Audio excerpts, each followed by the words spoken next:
Long live boxing with Manny Barrero. Sean El Gringo Hicksa. Hopper. Breaking it down like it is. Like EnVivo. It should be. Man, I never thought about the time I would say that again, but what exciting time it is to be back on Line EnVivo. Long Live Boxing Podcast with los tres amigos. Salud, Carno. What's happening, folks? How are you guys staying, man? Oh, man, doing good, brother. Feels good. Oh, Appreciate man. Exciting. Not only exciting, man, feels great to see you guys. Indeed. We're just about a year Even ago. if it is virtual, we gotta take what we can get, right? Right, exactly. So definitely it's been a long time, but it's great to be back. Really excited to be back. And talk about exciting. Talk about the hottest division right now in boxing. Without question, the lightweight division. So much going on, so much to discuss. Smoking. El Fuego. So I definitely want to talk about that right now. Fire. Yeah, so all these different things that are going on as far as for fights not being confirmed or made, they definitely know how to keep the fandom excited and going.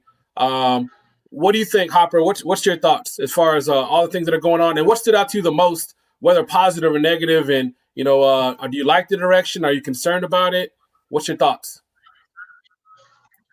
No, I'm liking it. I'm definitely digging the all the track and all the trash talk. I just hope that when boxing resumes, the people don't hide. They back up what everybody's been saying. Because boxing is shut down right now, so a lot of people are talking, especially lightweight division. And then Ryan Garcia, they dropped an article today by the man Dan Raphael. Actually wrote an article today, catching up with Ryan. Because Teofimo Lopez has something to say about him. He touched on Tank. He touched on Devin Haney. So I mean, we'll get into all that. So we can't wait to touch on it.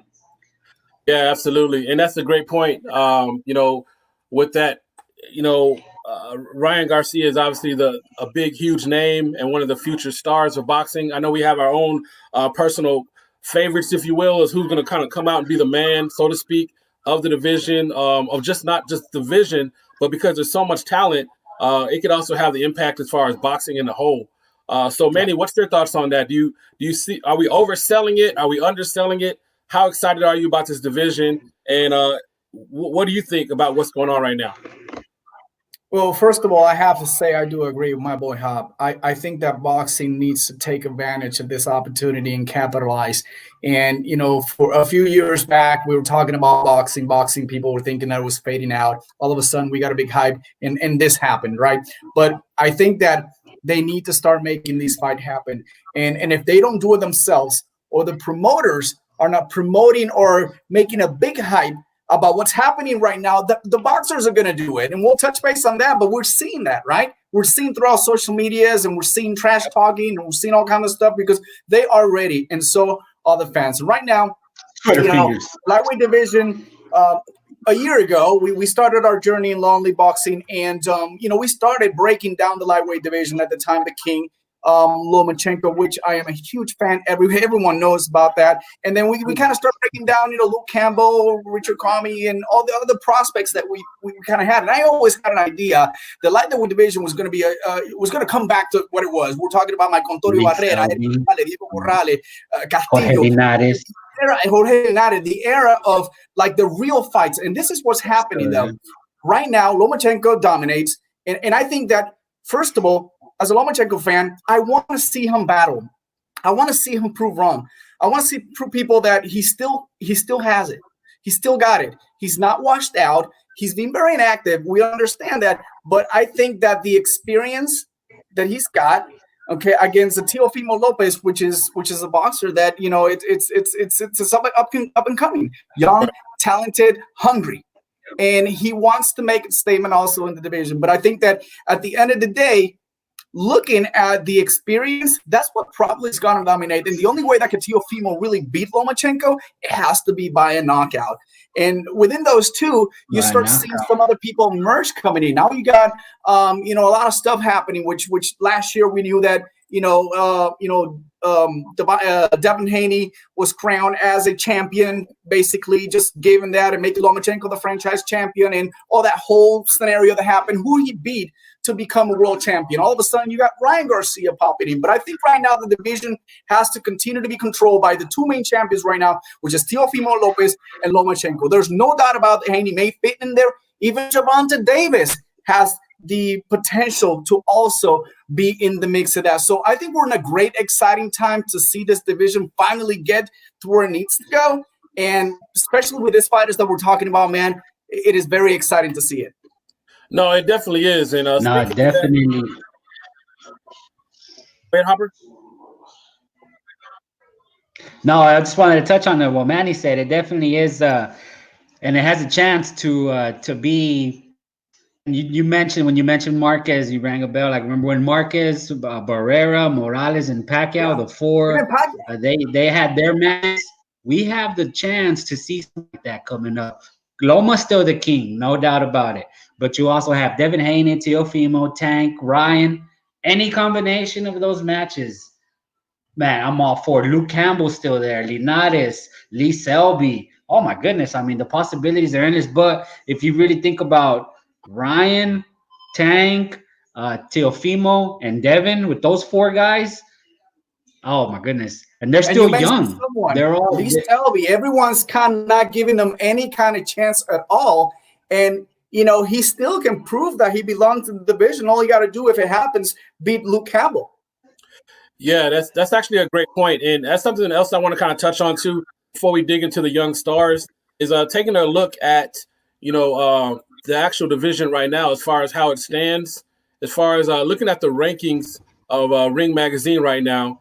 So right now they have the crown champion, Ring Magazine champion is Lomachenko, the WBA, WBO champ, and also, he's franchise champ of the WBO. The IBF, Teofimo, Devin Haney, number 2, and then they have actually Richard Kami, number 3.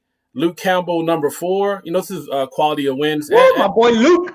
And losses. Yeah, I'm a big fan of Luke as well. I was going to touch on that. Ryan Garcia, number 5. Notice I haven't said a certain Tank Davis yet. Robert Easter, number 6. Javier Fortuna at 7. And then Javier Campbell, number 8. And then your man, Emmanuel Togo. Emmanuel Togo from Sweat. Number 9. Number 9. Right? Looking strong right there. And then Ron says right there, number 10.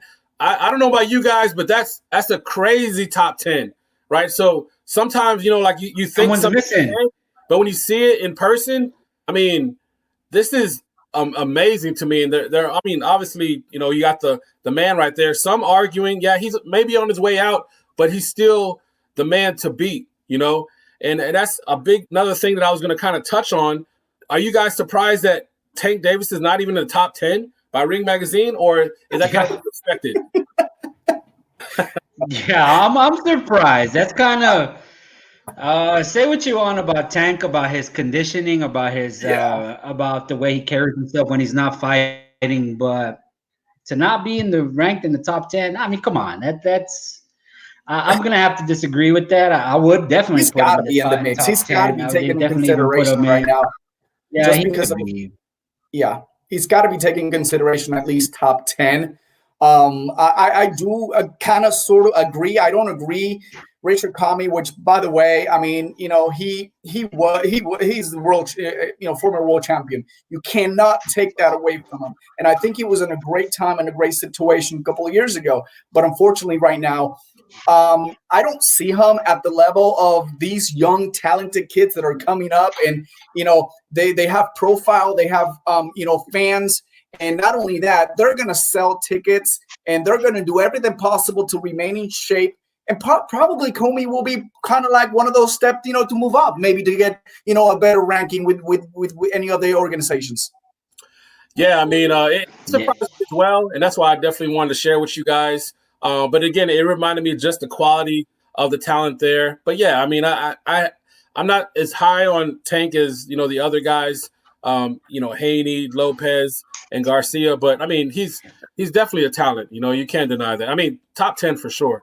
That all being said, we got to kind of touch on it. You can't talk about these young Lions and not talk about what's happened in the latest in the news as far as our man Devin Haney. He's been in the news quite a bit, sir.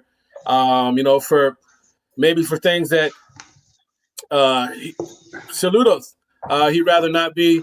But what do you guys think as far as Devin Haney? Well, it's unfortunate what he said, and stuff like that. He's gonna be rightfully ripped for it. But here's the thing with Devin, and this is my opinion. That's not Devin. I mean, we've met Devin. We've had a chance to talk to him. He's a very polite individual, very polite young man. I'm thinking he's trying to be something he's not, and it definitely grabbed attention. It definitely grabbed the headlines. Maybe that's what he was going for, but I don't see him being a racist person. I don't see that remark as a racist remark. Should he have said it? Probably not. He's going to learn from it. But my thing is, I feel like Devin's trying to be something he's not. He's trying to copy a page out of like Floyd or Bernard, because Bernard Hopkins said it. He was the one that said it. That's not Devin. We've talked to him. He's a very polite young man, very, very well spoken.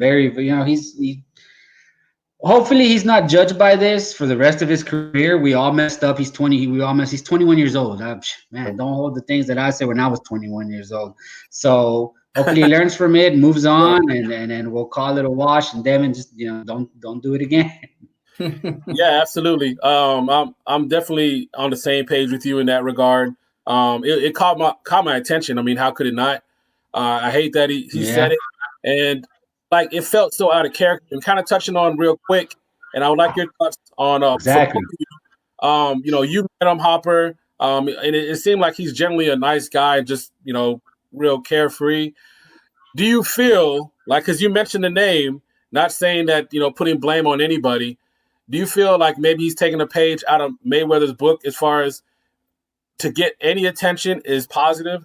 Attention, so, yeah, that's what it. Maybe I'll be the villain. That's what I feel. That's what I feel. That's why I feel he did it. He knows something like that's gonna get the attention. Well, right, Manny? What do you think? It's getting attention, especially now that people are desperate for something. And as I mentioned earlier when we started the podcast, if my promoter's not going to do it, I'm going to do it. But I'm going to tell you my perspective on what I saw today in the interview that Eddie Hearn did to Haney. I believe it was sometime this morning.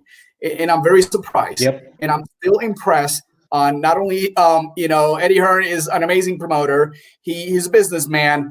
He's also a mentor and a father figure. And if you look at that video, anyone can go out there and Google Eddie Hearn, Haney interview. You could see that he mentioned the same thing. I didn't see anything happen with it. I didn't see anything wrong with the video, but he was so calm and just kind of having a little bit fun. I know that he just kind of woke up, but he was very interesting the way he approached to him in this. It's like giving him advice. And he said, "You're an amazing boxer.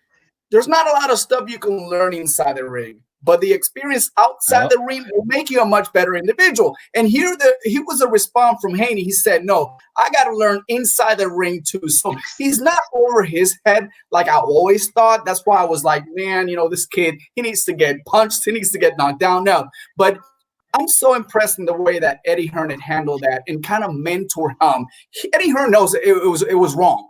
Okay, because he even mentioned that they're very polite. But I think that when you're young, 21 years old, you're talented, you're growing as an individual, as a boxer, you're going to start making decisions that are going to probably backstab you at the end of it. And watch how he probably may turn around about this. The other thing is, you got to hype the fight. You got to hype the fan. He's a social media guy. So he's up to making these things to make sure that when everything opens up or we finally get a fight, because I know we're going to see something's going to happen with contact sports. They got better opportunities to bring up a fight rather than any other sports. And so when that comes, we got all the hype, and promoters are going to be forced to make the fight happen. Yeah, exactly. That's the thing about this COVID-19 pandemic and us to stay home and all that. It obviously people are reflecting, and I think there's a lot of trash talk, but I think that once boxing gets going, and I do believe it's going to be happening. I'm thinking June. I feel confident about June at this point. The way things are kind of talking about opening up. Maybe middle of May. No. You think so? I would say June. I agree with June. I think before we move on, I want to touch on Devin. In that same interview, he said he was getting death threats. And, that was interesting too. That's how bad he got it. Yeah. No. Yeah, I mean, something you definitely that's another. Boxing fans are kind of no, you don't death threats for that. I mean, come on, it's the social media age. But anyways, figure, I mean, and you're not likable. You're a public figure. You're not likable. You're probably coming into your peak of your career. You're trying to, put down the best of the division that's proven themselves. He's still yet to prove himself. And of course he's going to be hated. It's going to happen. And I know it's not the right thing as fans, but the reality is he needs to learn how to cope with those situations like that. Yeah, you reboot you. So, I mean, that's one thing you don't want to mess around with, even in this day and age. Is something, race. No, not the R word. The R word will get you in trouble. Yeah, not at all. Completely. And anything that's perceived racist right now, you're always going to have one group of people that's offended more than the person that was it meant towards. Yeah, and it's just it's a shame because he's a good kid, and I think the focus is wrong. But that being said, I do think that there is something to the fact that he's being let's say groomed. Man, he's being mentored by Eddie Hearn, but I do think he's spending a lot of time with Mayweather, and he wants to make as much money as he can. And I think there is something to it that think about it. He's never going to be more popular. I mean, hate me if you will, send me the death threats, but he'll never be as popular as Ryan Garcia, right? He's not or Tank. Yeah, or Tank, right? As far as popularity goes, for some reason he's just kind of just the odd man out in a way, not talent-wise, just as far as marketability. And, maybe Eddie Hearn can change that, but maybe he saw a way he can change the narrative by being the villain. And, hopefully I'm wrong, but, we'll kind of see where that goes. Now, that being said, I definitely want to make sure we touch on this before we head out because, it has to be mentioned. Yeah, we looked at the top 10 and we talked about the talent there, but let's go to Hopper. Out of the guys that, are in the lightweight division, all right, who do you feel is going to come out and be the man that comes out of the division? And also kind of like a twofold, do you think that Teofimo Lopez can beat Lomachenko if that fight is made to happen either later this year or beginning of next? Oh, I'll start with the Loma question first. Now, I would say with Loma, I have to see him lose before I believe it. But then I remember that I have seen him lose in person. He lost to Orlando City Salido. I was there in attendance. I was on the undercard to the Chavez Jr. fight. So I have seen him lose before, albeit in a very, very dirty fight by Salido. So, but at this point in his career, I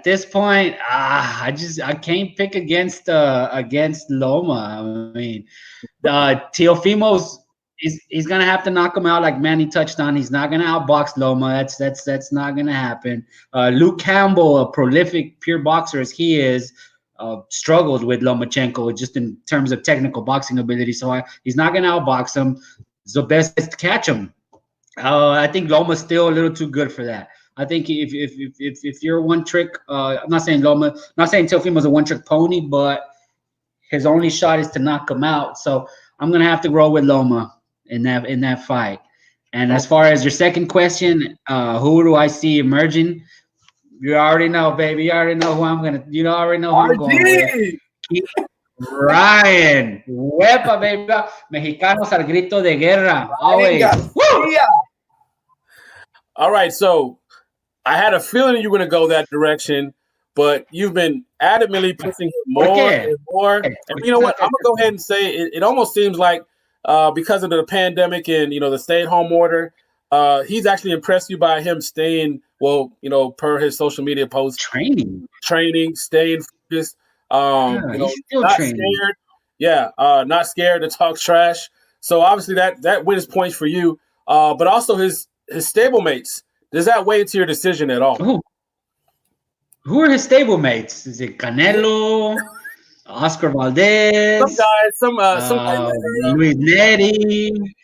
Oh my goodness! Yeah, he's got a stable there. Oh, El Rey, Juan, he just won here in Frisco, and they might add Fat Boy Lazy Ruiz to the mix. Right. super all-star studded, right?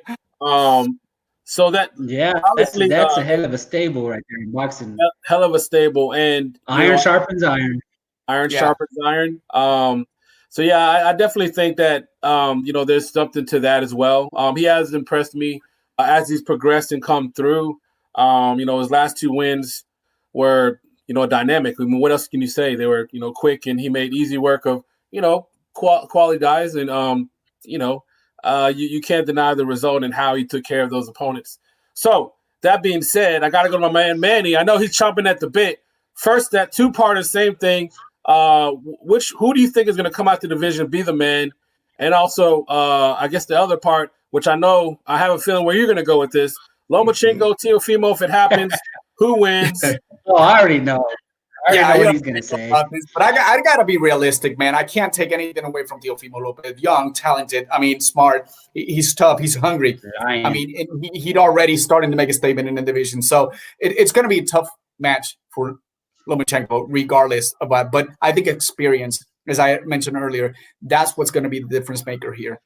And I think that Teofimo still can make a few mistakes that, of course, the only way that I believe that Teofimo can beat Lomachenko has to be by a knockout. And it'll be devastating, though, because we don't want to see Lomachenko start, going down like that, right? So the reality is even if Teofimo gets to beat Lomachenko, even on a decision, I think that things can get interesting in here, because then you'll have some of the other top ones that are really wanting to make things happen, and it's still going to be open opportunities for Lomachenko. I don't think that's going to be the end of it, but the reality is I go experience by youth. Okay. And wow. the next question. Oh yeah. In the next question, and I'd have to totally agree with my boy Hopper. He's young, he's handsome, he's promoted well. He's followers. Stable in boxing. He's likable. Social media. The only thing I got to tell to Ryan Garcia is hold your horses.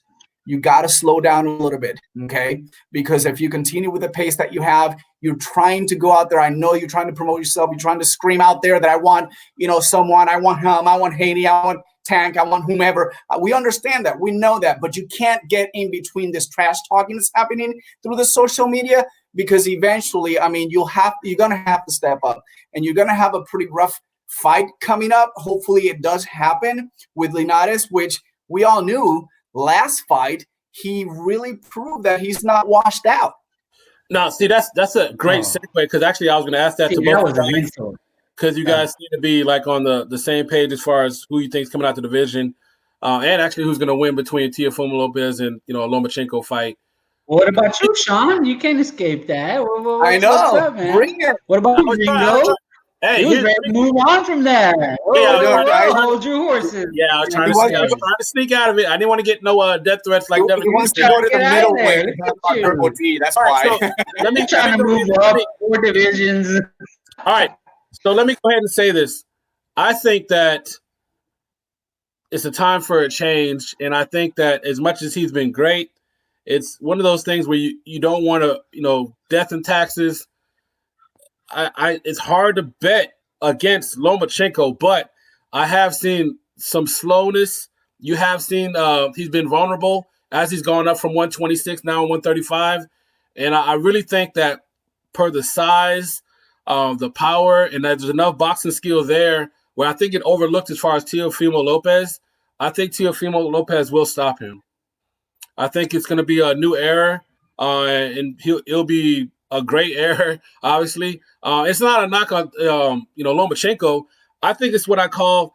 We talked about this before, as far as like Chocolatito before in previous episodes.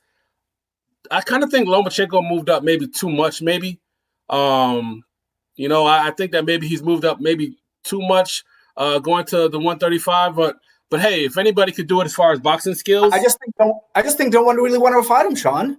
No one really did fight Lomachenko. He couldn't get any fights up there, the 135, when he moved up. Elcano, shout out to you, brother. Thanks for the support. He agrees with me. Also, we got another comment here. Shout out Boxing Agrete. Lomo is on the decline, and I like Lopez's killer attitude. And mentally, I feel a lot of boxing going into Lomo fight are already intimidated, but I don't see that in Lopez going for the kill. That's a great point.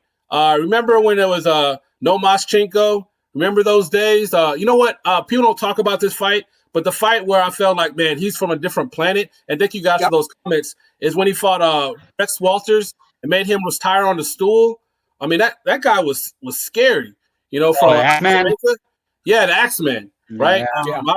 I was high on the Axeman. He destroyed him because the Axeman on the previous fight he had destroyed Nonito Donaire. So I was thinking like, oh, he's the next up and coming. Back then, he was I want to say Teofimo, but he was definitely the feared fighter in that division. He obviously wasn't promoted. He was one of these prospects coming up. He was yeah. So that's the thing. I like the argument. And I'm actually really high as you are, Manny. Don't get it twisted. I'm as high as you are on Lomachenko, but I think Boxing Alarete has a great point. I think that mental game is gonna, I think, really help. Lomachenko. So let me ask you something. Lomachenko's been waiting for this opportunity for a while, okay? Because the division was kind of washed out. Don't you think that he is ready for this? Oh, dude, I'm never, like, all my life, I'm never going to doubt his ability, or he's a warrior. I'm just saying, like, everybody, you cannot defeat Father Time. There's all this. Teofimo has the right combination, mentally, physically, and then a young, tough kid. That's no doubt about that. Young, tough kid. So I think, like, I'm not saying it's going to be like he's going to destroy him, dominate him, but I think he could, because he does have to stop him. That we're on the same page there, and I think that he can't. Lomachenko can't get caught because he tries to do that overhand counter, right? So a lot of times he takes so many chances with his punches because he's working on his distance, where that distance can be closed by Teofimo Lopez, because sometimes Lomo does crazy things where he switches the angles and stuff. That's not going to work on Teofimo, in my opinion. Again, that's just my opinion. That's why I tried to avoid. I think the opposite, because Teofimo hasn't seen anything like that yet. Still, oh yeah, right? He has had the opportunity to go with a much top fighters. Yes, Richard Kami, okay, he's good, and at the time he was in there, but I think it wasn't really a big match. And so people were always asking us when we started talking in the division, who do you think is going to be who do you think is going to win a championship faster in the division? And I've always said it, Teofimo Lopez. And people say, no, he's too young. He's this and that. It's like, no, he's got power, but he's not mature enough in the ring. That's what I'm trying to bring. No, I'm with you, brother. So I got to ask you both, since you guys are both. And here's the thing, man. Here's the thing about Father Time. As Jorge Linares just proved, man. People were already ready to retire him. I'm like, for what? For why? Exactly. Where is this disrespect coming from with Jorge Linares? He went out there and he proved, hey, I'm still around, baby. Yeah, and he's gonna have to I'm still in this division. And he's gonna be rightfully so. Jorge Linares went on one of the hottest streaks when he went on that tear. When he fought Luke Campbell, Luke Campbell, oh, brilliant.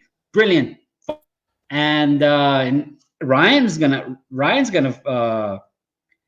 Cano Loco. Thank you, Loco. Woo! Yes, sir. That Lomachenko he's saying Loma's gonna lose, Manny. Oh, he's saying, I'm seeing it wrong. I don't like you anymore, Loco. He said Teofimo is gonna trash him.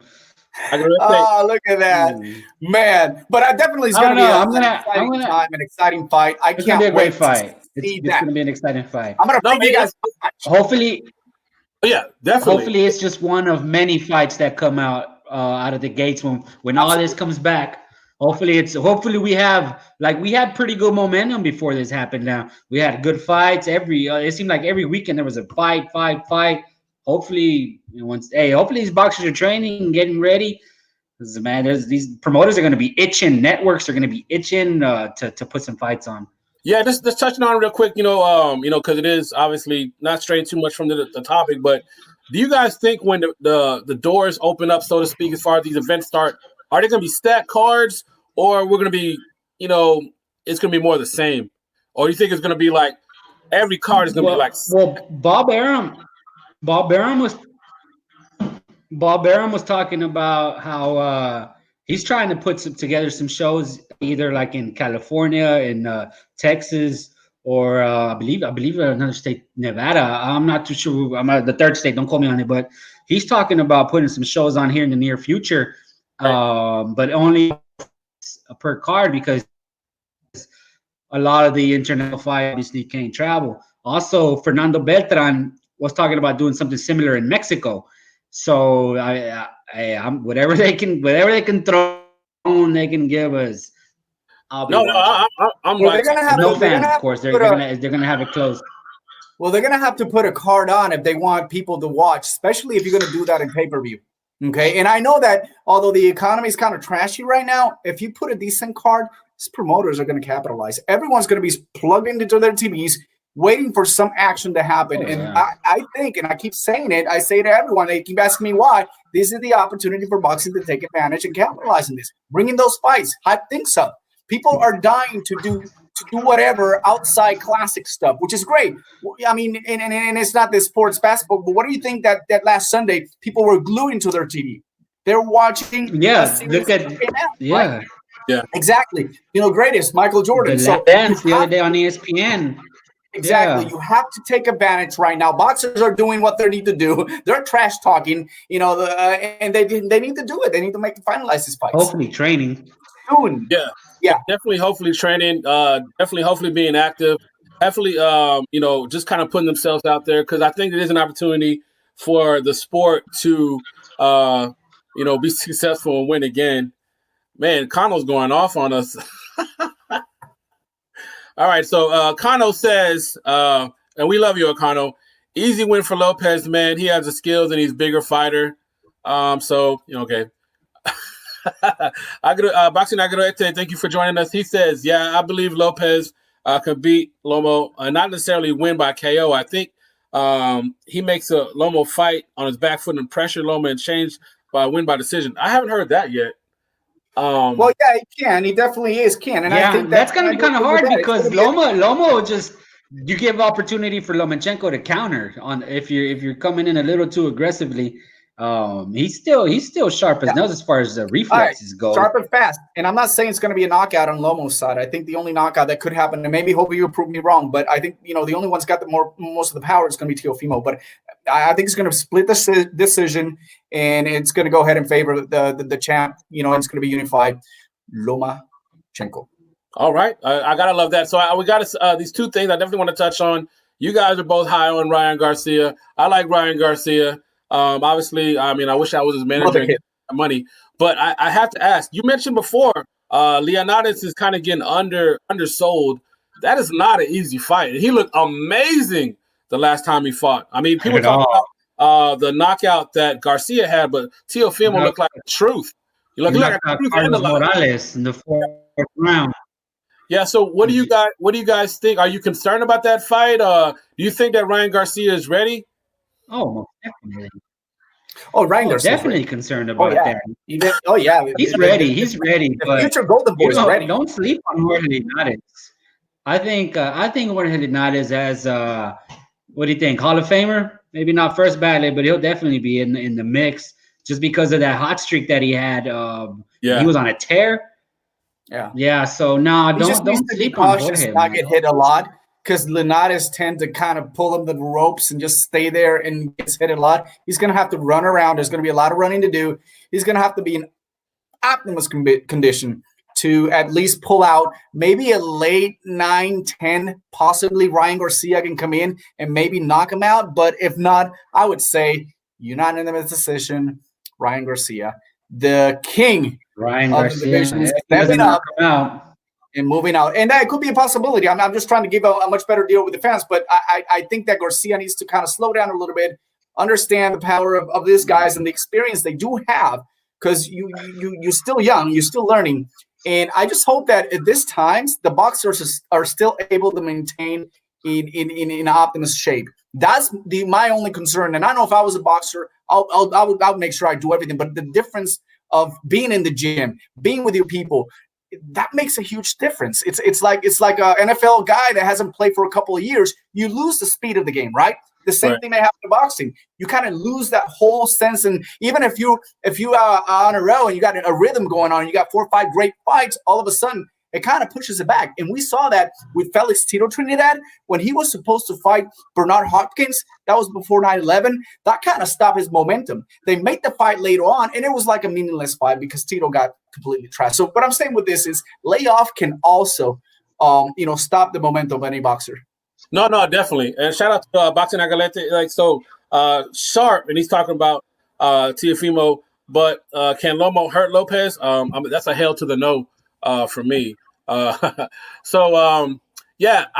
think so too, man. I think that fight is totally undersold. I think he can in terms of accumulation of punches. Maybe not one punch per se, but an accumulation of eating the jab or eating the counter. Accumulation of that, I think you could definitely hurt him. Maybe not with one solid punch, like one punch knockout power. But accumulation, like with counters, just kind of setting it up. Punches, yes. Okay. The thing about it is, I think you feel, Sean, do you feel that a lot of the fans that are starting to learn about Ryan Garcia now, do you feel like they're talking about he's not ready yet? But we hear everyone in the boxing world that, hey, he is super ready. Even his promoter also says the same thing. Wow, that's a great point. Talking about as far as what people said, actually quoting Teofimo Lopez via the boxing scene, he said, quote, on Ryan Garcia, to me, he is Oscar De La Hoya without skills. He has been he is in his fan base. He has a platform. He has everything he needs. The only thing he doesn't have is skill set. He's not that great. So he's definitely not sold. Teofimo on I mean, do you think that's like really, really harsh, or that's just hate, or we obviously as a promoter, De La Hoya has done some questionable things, but as a boxer, man, he was the man, golden boy, so not measuring up to a Hall of Famer like that, And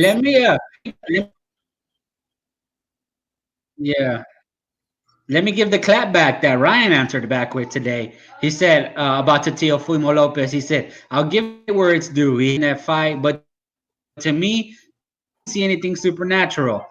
With me is I with anybody, and let's stop saying that. So pretty much, ripping a little bit of Teofimo's Lopez win over Comey, which I don't know. I think I'll give Comey a little more credit than that. So yeah, I think it's great that these fighters are obviously going back and forth, and it just makes for obviously more stuff for us to talk about. Real quick before I kind of close with this, Boxing Akalete, he says, Lopez is going to be right there with him, and is Loma going to be able to keep up with a younger, bigger boxer? I mean, hopefully we get a chance to see. I mean, I know I'm definitely ready. Maybe is he going to be able to? He will. I think he will. I think he still will. The only problem is he going to be able to keep up off of him? He needs to keep that speed. He needs to keep moving. He needs to let his hands go, and he needs to watch that right hand because, Teofimo is just going to be at it. So there's a lot of adjusting that Loma needs to do. And for me, that's why I asked you earlier, Sean. For me, he's been waiting for this moment. He's been waiting for the spotlight. Ever since Loma came out to the boxing world, they had him so hyped that people never believed in that. A lot of people still don't. I don't have him as a pound for pound because we had a discussion about that in the past. But this, I mean, because all his, amateur career and then jumping on immediately and winning the championship right quickly after that, and then all of a sudden he moved up and has nobody to fight for the last couple of years. He's going to be ready. I guarantee you he is going to be ready. He's not just going to step in, here's my belt, take it easy, goodbye. I don't think so. Okay, right, so here you go. Let me give it to these young bucks. So he's not going to go quietly in the night. So one other thing I want to throw out there real quick. What do you guys think is more likely to happen? That we have a new young champion, one of these new young lions take over the division and dominate, or they kind of go back and forth, or we get Lomachenko unifying and dominating, or being the man in the division for the next 2 years. Realistically, right? He's 32 right now. He's fought like 1 million fights, fighting since he was 8. High level, had 400 amateur fights. We know 2 Olympics, so many fights and sparring sessions. He's a little guy, but do you think that he can continue on, especially with the level of talent that's in the lightweight division right now, for 2 more years? Or do you think maybe not Teofimo Lopez at this moment for you guys, but at some point someone's going to get him? Father Time. Manny, you first. I think that he's ready for what's come to next. I don't think that, I was looking at a possible scenario, and of course, Loma's got to beat Teofimo, no questions asked. But I was looking into a scenario that could possibly happen. Let's say that Loma beats Teofimo, then he'll take it easy. He'll probably go against Estrada, something like that, and then maybe jumping against Ryan Garcia or even Haney at the time. But I think that if he's able to unify the belts against a great young Teofimo Lopez, I think he's the next big one. He's got no more time left. So he needs to capitalize right now and take advantage and take the top mate fights as long as you stay healthy. Okay. No, that's harder to deny that. Great points there. Hopper, what's your thoughts? Do you think it's going to be Lomachenko reign for 2 more years, or a new young lion is going to take the reins? 2 more years. Does he have it in him? Well, if he gets by Teofimo Lopez, and I think he will, I think he'll probably just in terms of matchmaking, because I think Topbreaker will probably match him up. I could definitely see him reigning for another 2 years. The young bucks, the young pups, take over the division. So I'll give Loma at least another 2 years, just in terms of if he beats Teofimo, and I think he will. I think they won't be in a rush to match him up against Devin or Ryan or Tank. So I hope I'm wrong. I hope we do see those fights immediately back to back. But the way the politics in boxing is, the way we know how it is, it's going to be Teofimo Lopez and then probably fight 2 guys. So that's what I was saying, and I want to correct myself, Hopper, because now you're leaning into my scenario, and it's not Estrada, it's Robert Easter Jr. So do you think that will be a possibility to kind of pull Loma back? You just had a great fight. You beat a tough kid, unified. Yeah. Let's take it easy. Robert Easter Jr., would that be a scenario that could happen? Or do you feel like he should continue, like I feel like he should continue to get the top fights? Gervonta Davis. Oh, yeah, definitely. Ryan Garcia. Let's get that right. With the bang. If he does that, and he fights some of these young guys, that just solidifies his legacy. There's really not much else he could do if he beats Teofimo, and he goes on and moves on to Devin, who definitely seems to want it, and moves on to Tank, which I don't think Floyd will put him in there with.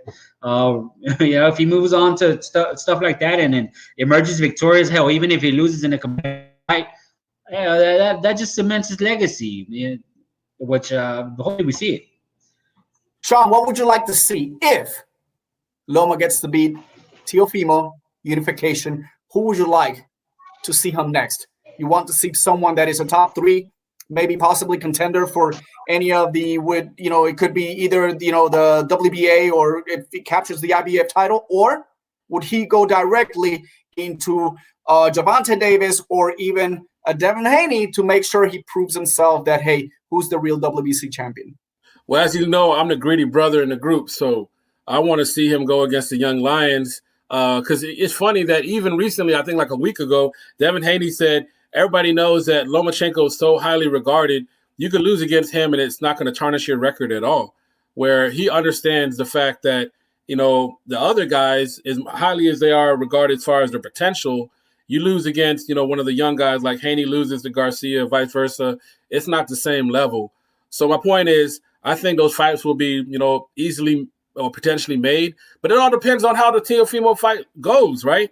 If he goes in there and he struggles, but, he's not sharp, he's not on his A game, which I think that would definitely make him lose. But if he wins on a close decision and it's questionable and there's there's no rematch, I think that's going to open the floodgates. Like, sign me up.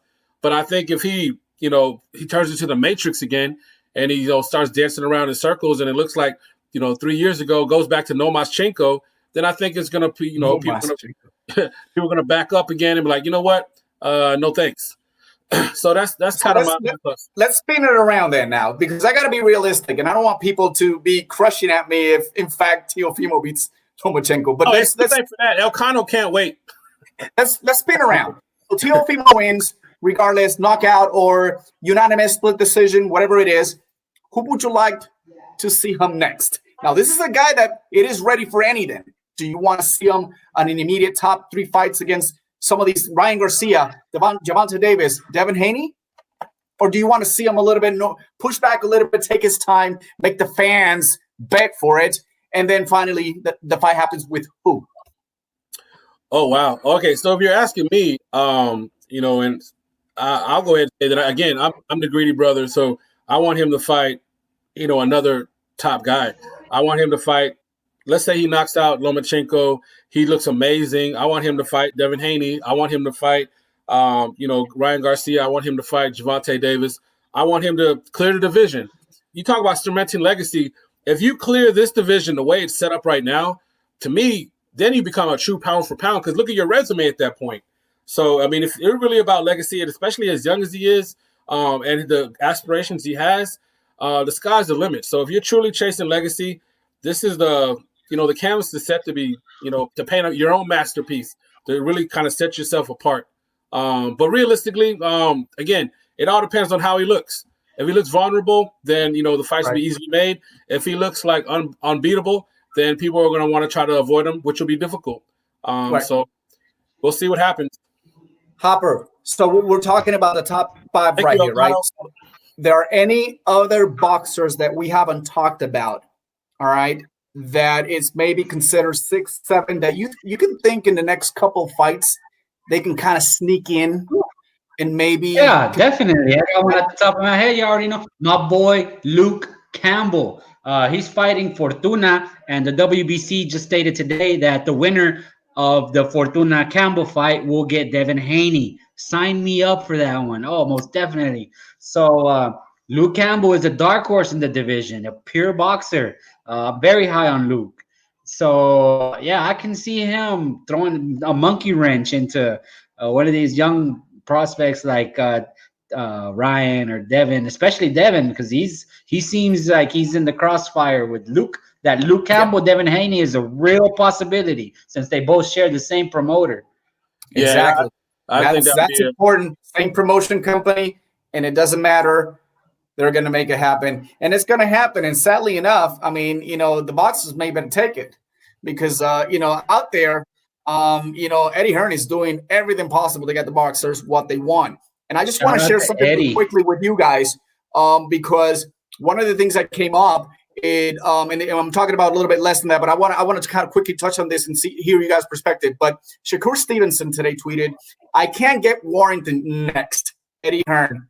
And Warrington decided to fight. Rather to fight an interim champion with 2 losses instead of unifying his belt with me. And then Eddie Hearn replied, "You turned down what we and your promoter felt was a very solid offer." So, what are your thoughts about that? And I know we're talking about the lightweight, but what I'm trying to say is Eddie Hearn's trying to get their boxers what they want. Is it reality that the boxers just trying to turn things down because they feel like that's not right for them? I think it's all about the money. Some fighters, fighters definitely feel like they should be making some more money. They got that saying, pricing yourself out. Is that maybe what happened with Shakur Stevenson? We don't know. I don't know the offer. I don't know if you guys know what the offer was. Was it comparable to some of the money that he's been making, or did he want to take advantage of the zone money that Eddie's been throwing around and inflating his value up, thinking that he can get a payday by fighting one of the Eddie's guys? So we don't know the backstory in that. Unfortunately, that's in this day and age, there's the boxers / businessmen. So we always have to keep that in mind. And unfortunately, we don't know the full details to really comment on who was not right or wrong, but who was Right.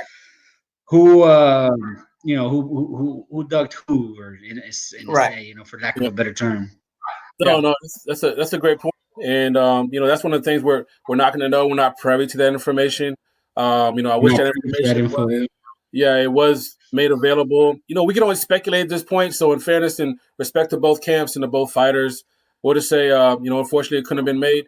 But hey, there's still time, and who knows? And the point is that I hope that that's not the case now with the lightweight division, that because we're so anxious to see all the fights we talked about, now it's going to be held back because, the person is not equally balanced. I want this, I want that. And so I'm ready for some action, man. I am ready.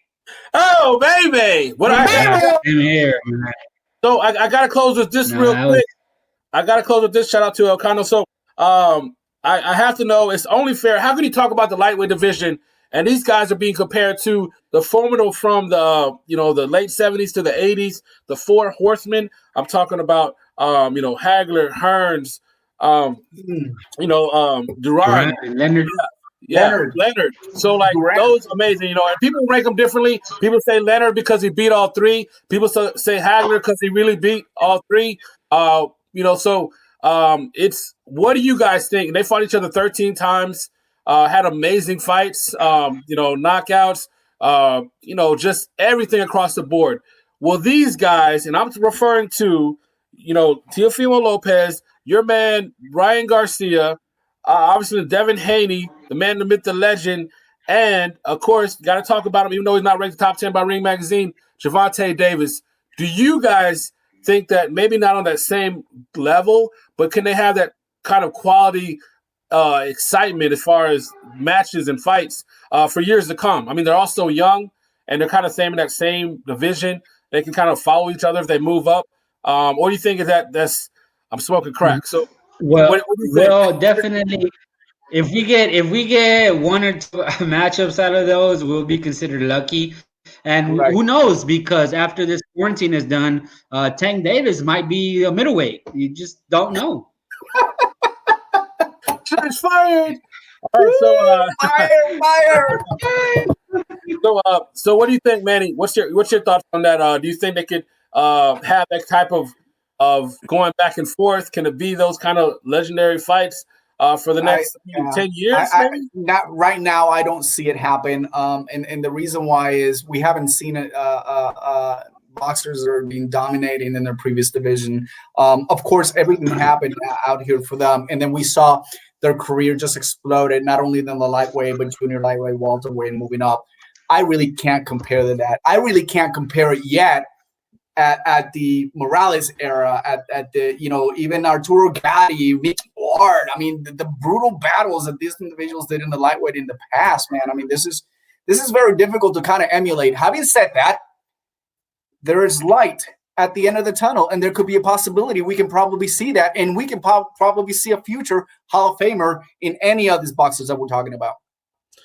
All right, so great point. Our man Elcano, Tank can become the man, but only if he takes the sport seriously and trains properly, which we know right now. That's a lot to ask. That's a lot to ask. And it's a shame that talent's being wasted, Yeah. When you don't have the discipline and money, it's just even Ryan. Difficult.